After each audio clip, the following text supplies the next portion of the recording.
grandmother is trying to convert me. Oh, not to any religion, to a career. You see, she's under the grand impression that I would make an excellent lawyer, to which I say, objection. And yet, she's tried everything in her power to make this happen. Everything from bribing me with pencil skirts to quoting Legally Blonde to making me watch Law and Order. The woman is relentless. But how could I blame her? It's not like I ever told her the truth, which is, I want to be a musician. So instead, I just played along. And it wasn't until I was tanking my auditions did I realize that in filling up my schedule with classes I didn't like, to prepare myself for a career I didn't want, I was taking away time that I could have invested towards something that mattered to me. And this is my fear for us all. When security and practicality reign supreme, it's easy for us to believe that the idea of pursuing a passion has become nothing more than a frivolous pursuit. Something you can get, if you're lucky. And as a result, we've become permanent victims of our circumstance. So to reverse this, first, we'll investigate the causes. Then we'll cross-examine the effects before finally overruling this mentality with some solutions. I may not want to be a lawyer, but I'm willing to take on this case. So the first time I ever tried telling someone what I really wanted to be when I grow up, instead of just saying singer-songwriter, I'd say something fancy like contemporary composer/vocalist. You know, so as to sound less like I'm destined to be a starving artist. But why do I, and so many others, feel as though we need to distance ourselves from the truth? Well, there are two reasons in particular. First, we don't want to be the next entertaining failure. And second, we have allowed our need for financial security to dictate our lives. Now, our society loves to watch people fail. The Germans call it Schadenfreude, pleasure at someone else's misery. I mean, there is a reason why, according to Richard Rushfield of Vanity Fair, American Idol producers purposely select the worst singers to pass through their pre-auditions, so that when they inevitably get rejected later, the cameras would be right in front of them, ready to capture their rage and disappointment. I mean, it's hilarious, because these people actually thought they had a chance. But you see, the more we make fun of other people, the more we're really just exposing our own insecurities. You see, we've all undergone what Dr. Thomas Gilovich of Cornell University calls the spotlight effect, where we believe people are paying way more attention to our flaws and failures than they actually do. So all this preoccupation with what other people think of us can make anyone hesitant to pursue their dreams. After all, who wants to be the next laughing stock, the next cautionary tale?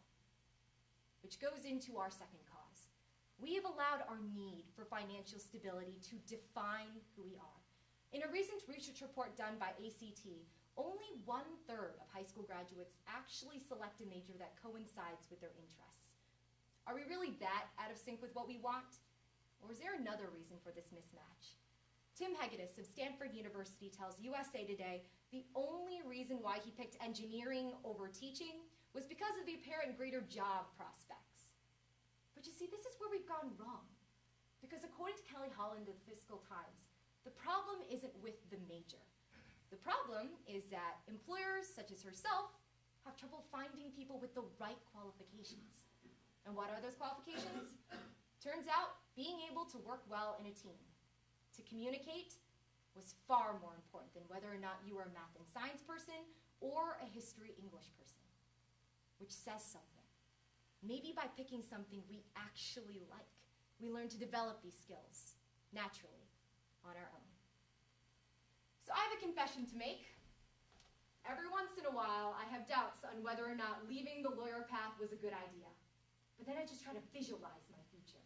Can you imagine? Hi, I hate my job, but don't worry, I'll be responsible for whether or not you're going to prison for the next 25 years. See? It's not a good idea for me or innocent people around the world. But this is exactly what happens, in addition to our two main effects. First, we no longer utilize the analytical thinking it takes to solve the complex issues of today. And second, we become complacent and no longer believe we have the power to improve our current situation. Without passion, we lack substantial motivation to do innovative work. In the 1980s, the Federal Reserve funded an MIT study to answer the question, how effective is paying for performance? They gathered hundreds of students to do a variety of activities, everything from memorizing long strings of numbers to solving puzzles. And based on how well they did, they received either small, medium, or large cash rewards. And they found out money incentives worked, but only if the task was completely mechanical and had a straightforward answer. Anything that required even rudimentary cognitive skill, money incentives actually slowed down the creative process.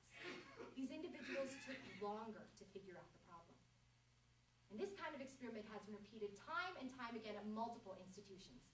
Recently, at the Education Innovation Laboratory at Harvard University, students in over 200 urban schools were paid to do the homework to see if this would somehow improve standardized test scores. And as a result, no significant increase in academic achievement occurred because of this. So the very idea that we need to do something because of some monetary reward at the end of the tunnel completely undermines society's progress. Our second effect is how we no longer believe we can become better than the people who we are today. Take Terrell Vance, former math star at Kipp Academy Middle School. He had everything going for him. Everything from crushing high school courses in 8th grade to bringing home trophies from state math competitions. But by the time he got to high school, without his teachers constantly checking up on him, he coasted, barely graduated high school, and eventually dropped out of college. He told Paul Tough, author of the book How Children Succeed, that while he was prepared academically, he wasn't psychologically. You see, he never learned the grit and passion it took to want to succeed on his own. And the worst part? Terrell isn't some sad exception. He's only a part of a bigger statistic. Despite Kipp Academy's best efforts in being a college preparatory school, only 33% of their students end up graduating from college.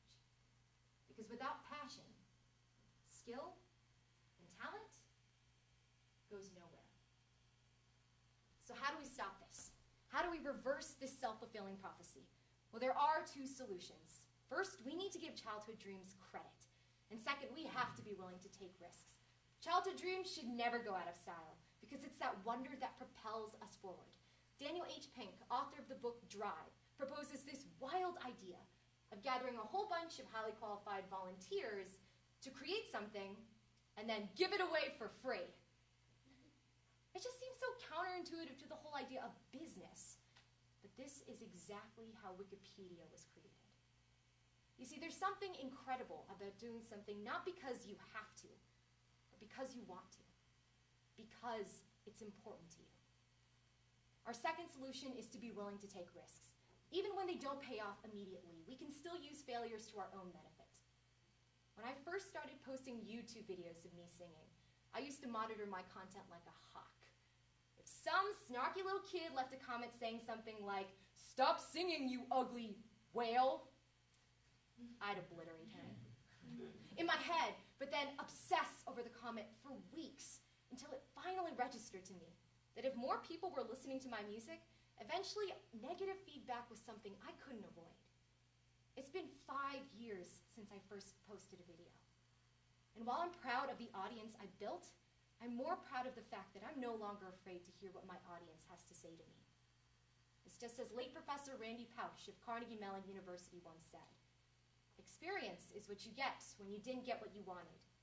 But sometimes experience is exactly what you need." Do what you love so that you'll never have to work a day in your life. Confucius said that. Confucius also lied. Because pursuing a passion is work.